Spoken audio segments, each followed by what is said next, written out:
അകത്തേക്ക് വരട്ടെ madam? Yes, വരൂ. വണക്കം കളക്ടർ അമ്മ, ആണ്ടാൾ മുരുകൻ. ഓ, ധാരാളം കേട്ടിട്ടുണ്ട്. ഇരിക്കൂ. മാഡം, ഒരു ഡീൽ സംസാരിക്കാനുണ്ട്. ഓ, അതിനെന്താ, നല്ല കാര്യല്ലേ, പറയൂ. മാഡം, ആ സ്കൂൾ വിഷയം എനിക്കൊരു വലിയ തലവേദനയാണ്. അത് നമുക്കൊന്ന് പറഞ്ഞു തീർക്കണം. അതാ നേരിട്ട് കാണാൻ വന്നത്. ഒരു സ്കൂളല്ലല്ലോ ഇതിപ്പോ, ഒരുപാട് സ്ഥലത്ത് ഇതല്ലേ അവസ്ഥ. വൃത്തിയില്ലാത്ത ടോയ്ലറ്റ്സ്, ഇത് കഷ്ടല്ലേ? കഷ്ടം തന്നെ. എന്നാലും ഒന്ന് ചീഞ്ഞാലല്ലേ മറ്റൊന്നിനെ വളമാകൂ. അതും നേരാണ്. കളക്ടർ ആവാനും അന്തസ്സിൽ ജീവിക്കാനും പണം വേണം.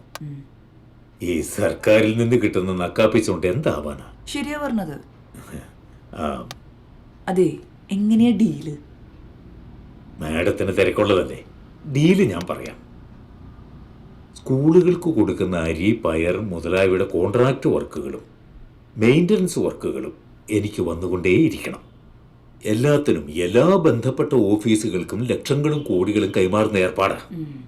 കേട്ടുണ്ട്, ഇങ്ങനെ പല മേഖലകളിലും ഡീലുകളുണ്ടല്ലോ അല്ലേ? ഉണ്ട് മാഡം. ആ,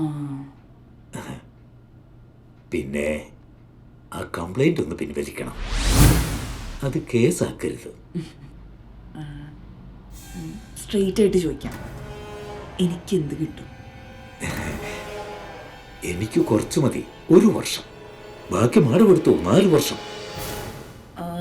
സ്കൂളിലേക്ക് വരുന്ന വില കൂടിയ അരി മാറ്റി ഏറ്റവും താഴ്ന്ന അരി കൊടുക്കുന്നതിന്റെ കമ്മീഷൻ, പിന്നെ കോൺട്രാക്ട് എടുത്ത് തട്ടിക്കൂട്ട് പണി നടത്തുന്നതിന്റെ കമ്മീഷൻ, കൂടാതെ മെയിൻ്റനൻസ് വർക്കിന്റെ തുക വേറെയും. അതെ, വേറെയും ഉണ്ട് വിഷയം. നമ്മള് പാർട്ട്നേഴ്സ് ആയ പിന്നെ ആ, എനിക്ക് 4 വർഷമൊന്നും വേണ്ട, എനിക്ക് 1 വർഷം മതി. അല്ല, ഡീൽ ഓക്കെ അല്ലേ? ആണ്ടവാ, കളക്ടർ ആയാലും ഇങ്ങനെ വേണം.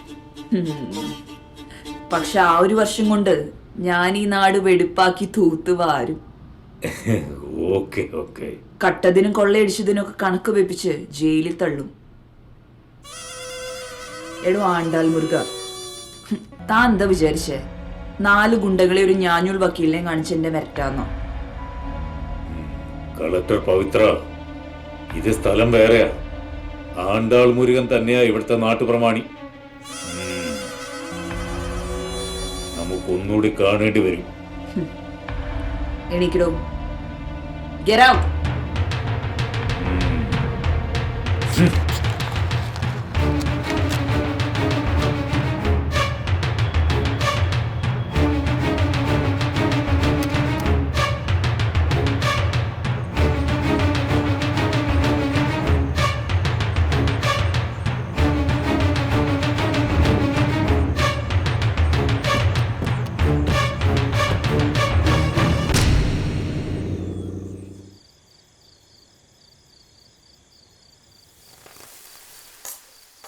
നിനക്കൊന്ന് അവിടെ ഇരുന്ന് കഴിച്ചൂടെ? ഇതാ സുഖം. ഈ ആഹാരം കഴിച്ചിട്ട് നാളെ എത്രയെന്നറിയോ? ദേവയാനി സ്പെഷ്യൽ, അതൊരു ടേസ്റ്റാ. നീ ഇന്ന് വരൂന്ന് അറിഞ്ഞായിരുന്നെങ്കിൽ നാടൻ കോഴിക്കറി ശരിയാക്കി വെക്കായിരുന്നു. കൊതിപ്പിക്കല്ലേ അമ്മ. ഇതൊന്നുകൂടി വേണ്ട വേണ്ട. അല്ല അമ്മ, അച്ഛനെന്തൊരു പരിങ്ങല്? എന്തെങ്കിലും ഏടാകൂടം മനസ്സിൽ പിടിച്ചിട്ടുണ്ടോ? ഉണ്ടാവും. ശരി, മതി.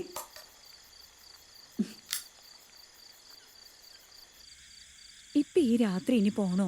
പോണം. നാളെ അർജുന് മീറ്റിംഗ് ഉണ്ട്. ഇനിയിപ്പോ ഞാൻ അടുത്ത ആഴ്ച വരാം. നീ നിന്റെ ശരീരം നോക്കണേ. മോൾ അച്ഛനെ കാണുന്നില്ലേ? ഹലോ, ആ പറയൂ. നിങ്ങൾ എന്താ മാറിയിരിക്കുന്നത്? ഒന്നും പറയാനില്ല. ഓക്കെ, ഞാൻ സബ്മിറ്റ് ചെയ്തല്ലോ. നമുക്ക് എന്തായാലും അടുത്ത ആഴ്ച. അത് തന്നെയാ ഞാനും ആലോചിക്കുന്നത്. ഇങ്ങനെ വിട്ടാ പറ്റില്ല. കല്യാണം ഉടനെ തന്നെ നടത്തണം. ശരി, നീ അവളോടൊന്ന് പറ, ഒന്ന് പറഞ്ഞു മനസ്സിലാക്കാം. ശരി. അതങ്ങോട്ട് പറഞ്ഞാ മതി.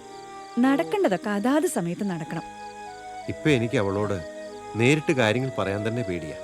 അവളിപ്പോ വലിയ കളക്ടറല്ലേ. നേരിട്ട് അങ്ങോട്ട് തന്നെ പറഞ്ഞു. എല്ലാം കേട്ടോണ്ട് നിൽക്കുന്നുണ്ട്. എൻ്റെ അച്ഛ, നിങ്ങൾ പറയുന്നത് ഞാൻ ഇതുവരെ കേൾക്കാതിരുന്നുണ്ടോ? അതല്ല പ്രശ്നം. ഈ നാട് എന്നെ ഒരുപാട് സ്നേഹിച്ചിട്ടുണ്ട്. ഈ നാടിനെ എനിക്കറിയാവുന്ന പോലെ വേറെ ആർക്കും അറിയില്ല. ഈ നാടിന് വേണ്ടി പലതും ചെയ്യണം. അതിനുവേണ്ടി മാത്രമാണ് ഞാൻ ഇങ്ങോട്ട് ചോദിച്ചു വാങ്ങിച്ചത്. അതൊക്കെ ശരിയാ, മാതൃക ജീവിതം കൊണ്ട് കാണിക്കണം. പക്ഷേ ഞങ്ങൾക്കുണ്ടാവല്ലോ ചില ആഗ്രഹങ്ങളൊക്കെ. അതല്ല അച്ഛാ, കുറച്ചു നാള് ജനങ്ങളൊക്കെ ഒന്ന് അറിയട്ടെ ആശാന്യം കിട്ടിയുള്ള മോൾ ആരാണ്. നിന്നോട് പറഞ്ഞ് ജയിക്കാൻ എനിക്കാവില്ല. ഒന്നും അധികം വൈകിക്കരുത്. ഞങ്ങൾക്ക് പ്രായമേറിയെന്ന് ഓർമ്മ വേണം. മാഡം, ആ? സമയമായി. നാളത്തെ കോൺഫറൻസിന് വെളുപ്പിന് പുറപ്പെട്ടാൽ കൃത്യസമയത്ത് എത്താനാവും. ആ, പൊക്കോളൂ, വരാം.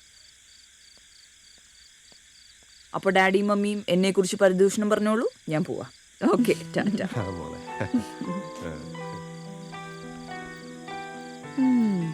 ഇപ്പൊ എങ്ങനെയുണ്ട്? അവളും ഇടുക്കിയ. ഓവ്.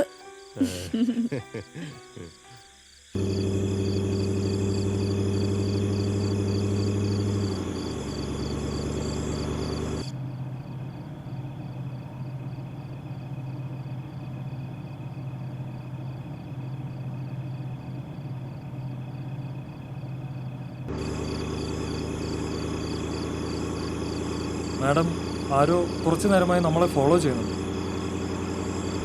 അതെ, ശരിയാ മാഡം. മാഡം, കണ്ടിട്ടെന്തോ പന്തികളുള്ള പോലെ തോന്നുന്നു.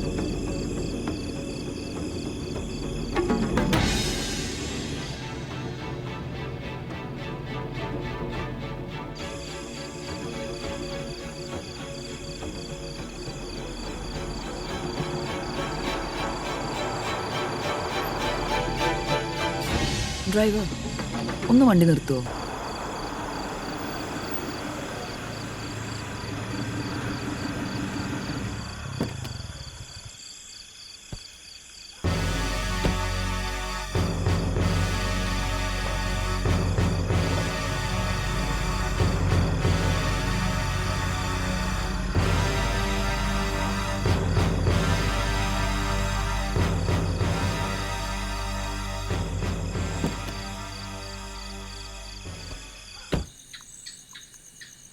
അതുകൊണ്ട് എന്താ സെക്രട്ടറി, താൻ ആ കസേര ഇരിക്കാൻ തുടങ്ങിയിട്ട് കുറെ കാലമായില്ലേ? തന്നെ അവിടെ കുടിയിരുത്തിയത് ഞാനല്ലേ? നിങ്ങൾ തന്നെ പറയേ നമ്മുടെ അവസ്ഥ. മുരുകൻ പറഞ്ഞിട്ടാണ് നിങ്ങളുടെ ആൾക്കാർക്ക് കോൺട്രാക്ട് കൊടുത്തത്. അർഹതപ്പെട്ട ആൾക്കാരെ മാറ്റി നിർത്തിയിട്ട്. ഇത് കോളനി വീടുകളുടെ കാര്യമാണ്, അറിയേണ്ടത് ഞങ്ങളാ. മനസ്സിലായോ? ഓ, അങ്ങനെ വികസനകാര്യ ചെയർമാനും ഒഴിഞ്ഞു. ഇനി മെമ്പർ പറയും. എന്റെ വാർഡിലാണ് ആ കോളനി. 15 വീടുകളിൽ ഏറെ ചെയ്തിട്ടുണ്ടെന്ന് പറയുന്നുണ്ട്. പക്ഷെ ആകെ ചെയ്തത് 3 അതിന് ഉറപ്പില്ല. നേരം വെളുത്ത ആളുകൾ വീട്ടുപടിക്കൽ വന്ന് നിൽക്കുക. അതിന്റെ ഇടയിലാ കളക്ടറുടെ ഒരു മിന്നൽ പരിശോധന. രക്ഷപ്പെടാന്നാരും കരുതണ്ട. അപ്പൊ കുറ്റമൊക്കെ മുരുകൻ. പണം എണ്ണി വാങ്ങി പോയപ്പോ എന്തൊരു സ്നേഹം, ബഹുമാനം. ഏത് പഞ്ചായത്തിൽ ആരംഭിക്കണമെന്ന് തീരുമാനിക്കുന്നത് ഞാനാ. എല്ലാ പാർട്ടിക്കാർക്കും എണ്ണി കൊടുത്തിട്ടുണ്ട്. അതല്ലല്ലോ വിഷയം. അന്വേഷണത്തിന് ഉത്തരവിട്ടേക്കണ്. പണിയിലെ കള്ളത്തരം, കമ്പി, സിമെന്റ്, കട്ട എല്ലാം ഇങ്ങടെ സ്ഥാപനത്തിൽ തന്നെ വന്നിരിക്കണേ. അതാണ് പ്രശ്നം. അപ്പൊ അവള് കുഴി വെട്ടുന്നത് എനിക്ക് മാത്രം. നിങ്ങൾ വെറും കരിക്കൺ. പേടിക്കണ്ട, അന്വേഷണ ഉദ്യോഗസ്ഥർ നമ്മുടെ ആൾക്കാരായ പോരെ. അങ്ങനെയൊന്നും തടുത്തപ്പാൻ പറ്റൂല. എല്ലാ ഫയലും അവർ കൊണ്ടുപോയി. ഒരു റെയ്ഡ് പോലെ തോന്നി. മാത്രമല്ല മറ്റു പഞ്ചായത്തുകാർക്കും പ്രശ്നമുണ്ട്. ഈ ജില്ല അവർ ഒഴുതു മാറിക്കും. കേരളത്തിന്റെ ചരിത്രത്തില് കളക്ടർ കൊല്ലപ്പെട്ടിട്ടുണ്ട്, കേസ് തെളിഞ്ഞിട്ടുമില്ല.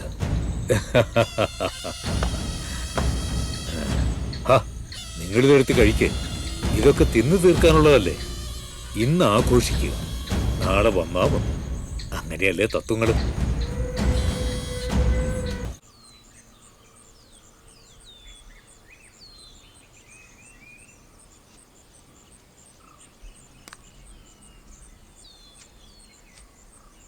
ഹായ് ഫ്രണ്ട്സ്, ഞാൻ ആദ്യമായിട്ടാണ് FB ലൈവിൽ വരുന്നത്. എനിക്ക് ചിലത് പറയാനുണ്ട്. ഞാൻ ആദ്യം എന്നെ പരിചയപ്പെടുത്താം. എൻ്റെ പേര് വിജയൻ. അപ്പോൾ ഞാൻ തുടങ്ങുകയാണ്. എൻ്റെ അച്ഛനും അമ്മയ്ക്കും ഞാൻ ഏക മകനാണ്. പാവപ്പെട്ട ഒരു കർഷകൻ്റെ മകനാണ് ഞാൻ.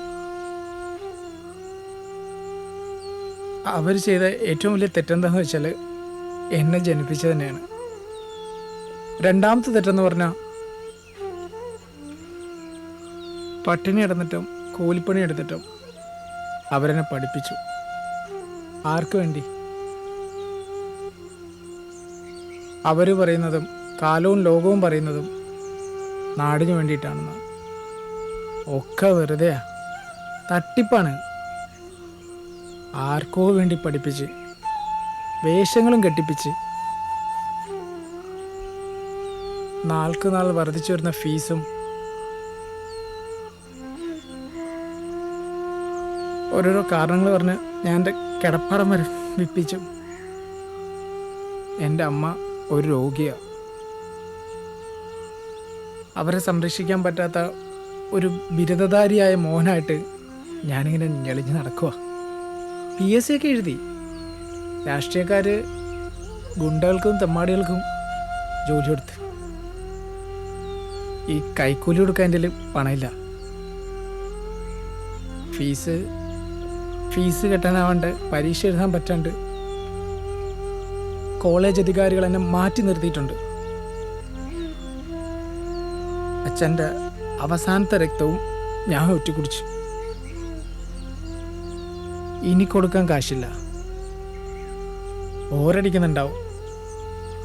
എന്നാൽ ഞാൻ നിർത്താണ്. യൂണിവേഴ്സിറ്റിക്ക് മുന്നിൽ, ജാതി മതങ്ങൾക്ക് മുന്നിൽ, പണക്കൊഴുപ്പുകൾക്ക് മുന്നിൽ ഞാൻ കീഴടങ്ങുകയാണ്.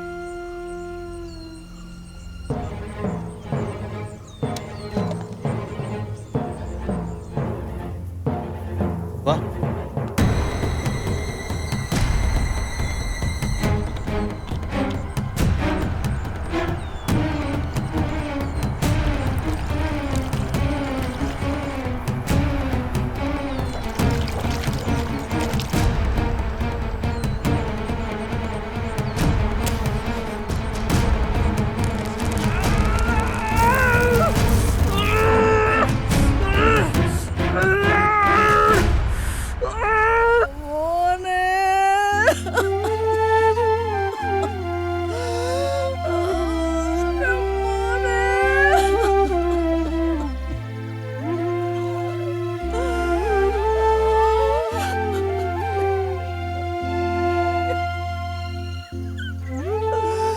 എൻ്റെ മോൻ, അവൻ വലിയവനായിരുന്നല്ലോ മക്കളെ.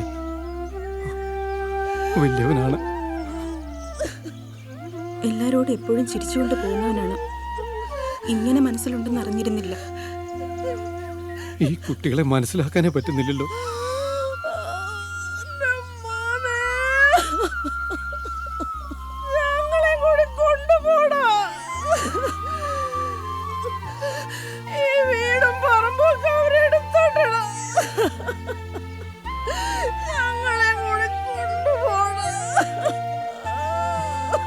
രോഗിയായ നിന്നെ ഓർക്കാത്തവൻ മകനാണോടി കഴുത?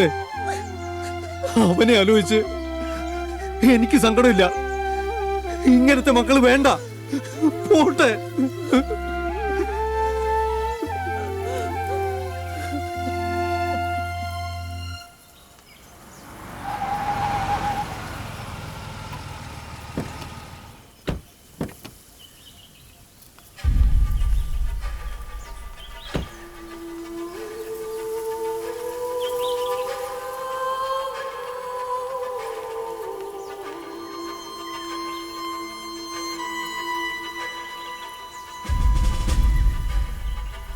വേണ്ട, ഇരുന്നോളൂ.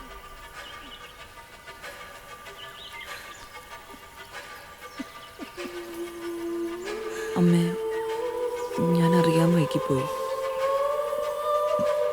എന്നോട് വെറുപ്പ് തോന്നരുത്. എന്തു പറയാനാ സാറേ, നഷ്ടം ഞങ്ങൾക്കല്ലേ. ഏറിയ 3 ദിവസം, പിന്നെ എല്ലാവരും മറക്കും.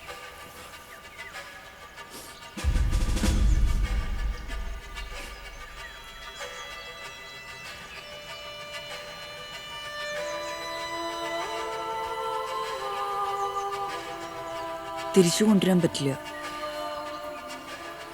ലോകത്തെ തോൽപ്പിച്ചു പോയവനെ മടക്കി കൊണ്ടുവരാനും പറ്റില്ല. പക്ഷെ ഒന്നു പറയാം, ഇതിന് കാരണക്കാരൻ ആരായാലും അനുഭവിപ്പിക്കും. ഇത് കളക്ടറുടെ വാക്കല്ല, വിജയന്റെ സഹോദരിയുടെ.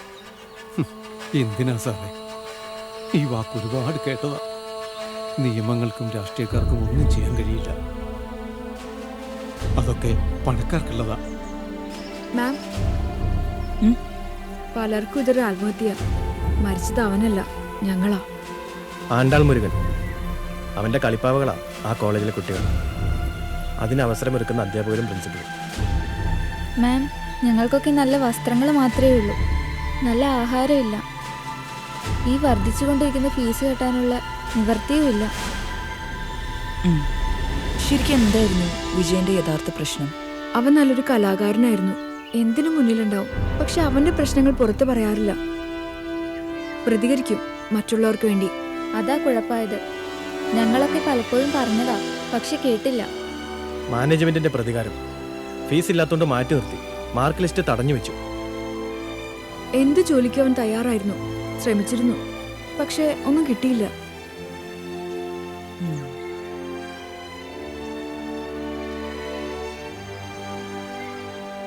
ഇവിടെയുള്ളവരുടെ പ്രതികരണങ്ങൾ ശേഖരിക്കണം. പിന്നെ ആണ്ടാൾ മുരുകനെതിരെ എന്ത് തെളിവ് കിട്ടിയാലും കരുതി വെക്കണം. ശരി മാഡം.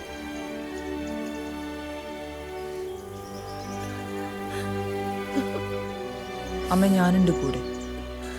ഈ വീടും സ്ഥലവും ആർക്കും വിട്ടുകൊടുക്കരുത്. നമുക്ക് ശത്രുവിന്റെ നാശം കാണണ്ടേ? പോയി, ഞങ്ങൾക്കിനി ജീവിക്കണ്ട. ഞങ്ങളുടെ മോനില്ലാത്ത ജീവിതം ഞങ്ങൾക്ക് വേണ്ട. അവരൊക്കെ വാഴട്ടെ സാറേ. എന്റെ മോന്റെ വഴി ശരിയായിരുന്നു. അവനാണ് ശരി. ശരി.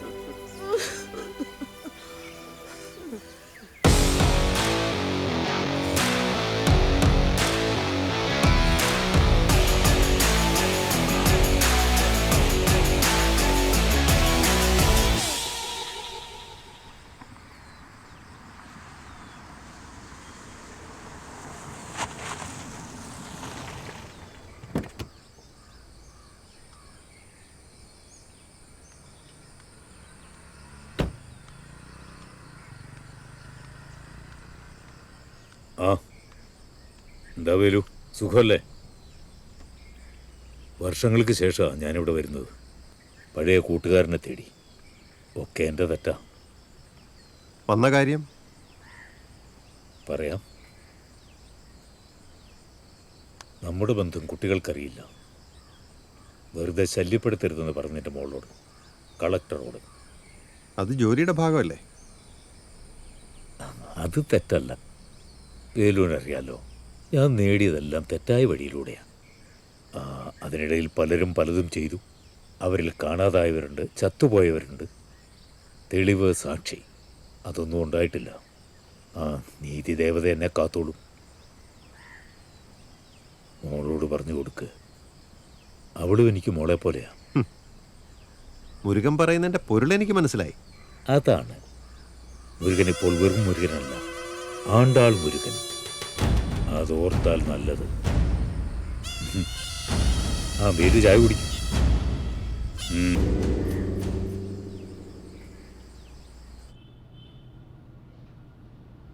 കാടിന്റെ അടുത്താണല്ലേ ഈ കോളനി? അതെ മാഡം. 1000 വീടുകളുടെ നിർമ്മാണം. ഇതെല്ലാം ഒരു പഞ്ചായത്തിൻ്റെതാണോ? അതെ മാഡം. ഇതൊക്കെ താമസക്കാർക്ക് വേണ്ടി തന്നെയാണോ, അതോ ഫണ്ട് കൈക്കലാക്കാനുള്ള പദ്ധതിയാണോ? എന്തായാലും എനിക്കൊന്ന് നേരിട്ട് കാണണം. കാണാം മാഡം. മിക്കവാറും കോൺട്രാക്ട് ബിനാമി ആയിരിക്കും. ഇതെല്ലാം ചെന്നെത്തുന്നത് ആണ്ടാൾ മുരുകന്റെ തിരുസന്നിധിയിലും. മുഴുവൻ ഫയലുകളും എല്ലാ പഞ്ചായത്തിലെയും ഉടനെ കിട്ടണം. എത്തിക്കാം മാഡം. നാളത്തെ ഉദ്ഘാടനം 200 വീടുകളുടെ കുടിവെള്ള പദ്ധതിയാണ് മാഡം. ഓക്കെ, നിങ്ങൾ പൊക്കോളൂ. ശരി മാഡം.